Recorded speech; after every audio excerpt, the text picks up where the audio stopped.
안녕하세요. 아침이 바뀌면 인생이 바뀐다라는 믿음을 주는 남자 아열람 장한식입니다. 오늘 여러분에게 추천 공유하는 내용의 책은 왜 사람을 사귀는데 급을 나누는가라는 카테고리 평생 친구 사귀는 방법이라는 책으로 사랑이 싹 트는 아침을 열겠습니다. 청소년 시절 일진, 찐따와 같은 계급을 나누고 부르는 걸 경험한다. 당연히 없어져야 할 악습이다. 일진 문화는 단 한 번도 없었던 적이 없다. 조선시대 서당에도 있었을지 모른다. 일진놀이 같은 악습을 아무리 막아도 사라지지 않는다. 왜 그럴까? 해결책이 없어서 그럴까? 인간은 동물이기 때문이다. 사회의 약육강식이 사라지지 않은 이유도 그렇다. 인간의 약육강식은 지배욕으로 나타나는데 바로 일진문화가 이 지배욕의 상징이다. 지배자는 자원을 차지하고 통제하기에 더 유리하다. 인간은 그런 이유로 계급을 만들어 수직관계를 만들었다. 과거에는 수직관계를 신분제로 공고히 했지만 신분제가 폐지된 현대사회에서도 지배욕은 보이지 않는 계급을 나누려고 물밑 작업을 계속하고 있다. 어떻게든 나와 급을 나누려는 욕구, 신체 정신의 성장기인 청소년기는 동물적 본능을 표출하는 시기라 욕구가 노골적으로 드러난다. 문제는 이 인간의 본능을 다스리지 않은 사람들이다. 우리가 교육받는 목적 중 하나는 본능을 다스리기 위해서다. 교육은 동물에서 인간이 되는 과정인 셈이다.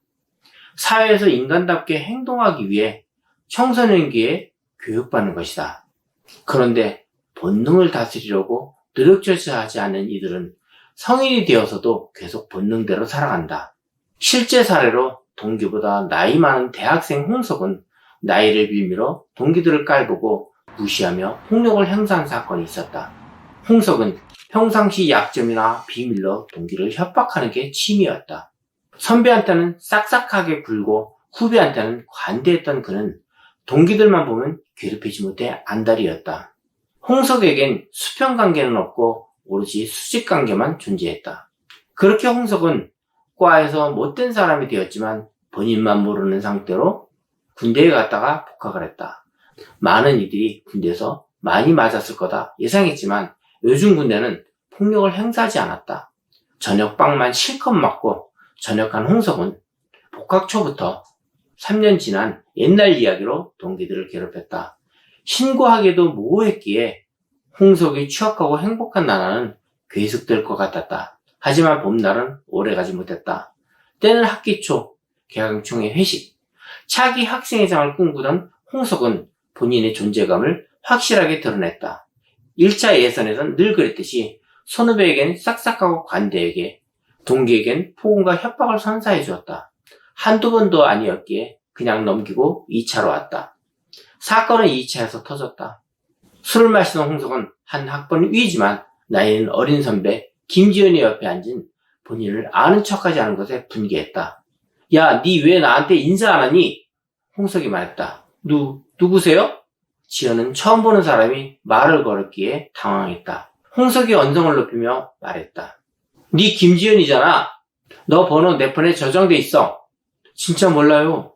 지연은 모르는 사람이 번호를 안다고 하니 순간 무서워졌다. 니 원유 형이랑 사귀잖아. 그거 확 다 까발린다. 홍석은 협박을 시전했다. 그때 지연이 친구가 등장해 알지도 못하는 사이인데 왜 그러냐며 지연을 보호했고 싸움이 커졌다. 폭언과 욕설이 오가며 싸우던 찰나 홍석이 결국 주먹을 들고 말았다. 순간 주변에 있던 평화유지군 선배들이 개입해 사태는 수습되었고 홍석은 밖으로 끌려나가 교육받고 돌아갔다. 이후 홍석은 수업 이외엔 어디에서나 찾아볼 수 없게 되었고 학과엔 평화가 찾아왔다. 회식 당시 홍석이 어떤 교육을 받았는지 지금까지도 알려지지 않았다. 본능에 충실한 이들은 자신보다 나이가 어리거나 학년, 경력이 적은 사람들을 내려보고 하대한다. 남성들의 필수 코스인 군대를 보자 계급 사회는 지배욕을 실현하기 적합한 환경이다. 입영하는 군인들의 나이는 대체로 20대 초반이다. 정신적으로 미숙하고 청소년기 본능이 버젓이 살아있는 사람들이 군대에 가면 어떤 일이 벌어질까? 굳이 말하지 않겠다. 본능에 충실한 사람들은 술을 좋아한다. 쉽게 빠르게 동물이 될 수 있는 가성비 방법이기 때문이다. 술집에 가보면 소리 지르고 싸우고 펄쩍펄쩍 뛰면서 춤추는 사람들을 볼 수 있다. 분명 재밌긴 한데 불편하기도 하다. 우리까지 피해를 주기 때문이다. 술을 과하게 즐기는 사람, 기분 좋게 마시는 정도가 아닌 다른 사람에게 피해를 주는데도 자주 마시는 사람들은 본능에 충실하다고 볼 수 있다. 본능을 다스리지 않은 사람들은 다른 사람들을 불안하게 하고 불쾌한 감정을 느끼게 한다. 그렇기에 본능에 충실한 사람은 친구를 오래 유지할 수 없다. 인간은 만물의 영장이라는 말이 있다. 그런데 이 말이 무색하게도 대부분 사람은 무언가 창조하기보단 파괴하기를 더 잘한다. 집안을 어지르고 몸에 해로운 것을 먹고 일하기보단 놀기를 좋아한다. 질서를 세우기보단 혼돈에 휩쓸리기를 좋아한다. 인간은 동물이기 때문이다. 그래도 우리가 현재와 같이 평화로운 일상을 보낼 수 있는 건 질서를 세우는 사람들 덕분이다. 더 게을러지고 싶고 어지럽히고 싶어도 인간적인 삶을 위해 일어나고 정리한다. 새로운 것을 창조하고 규칙을 지키고 봉사하고 배려한다. 사회를 지키려는 인간적인 삶은 질서에서 나온다.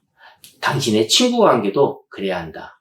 평생 친구 사귀는 방법 중에서 요즘은 학창시절 철없는 행동으로 본인은 물론이고 부모의 앞길도 막는 경우도 방송 매체에서 자주 보기도 합니다. 저는 인재를 뽑을 때 명문대를 졸업한 뛰어난 사람보다 조금 부족해도 인성교육을 제대로 받은 사람을 주로 선택합니다. 인성교육을 제대로 받은 사람은 정의를 알고 수시로 변하지 않으며 한 번 선택한 주의를 평생 마음으로 모시는 경우를 많이 보았기 때문입니다. 여러분도 좋은 친구, 평생 친구를 사귀어 아름답고 행복한 세상을 만들어 가셨으면 좋겠습니다.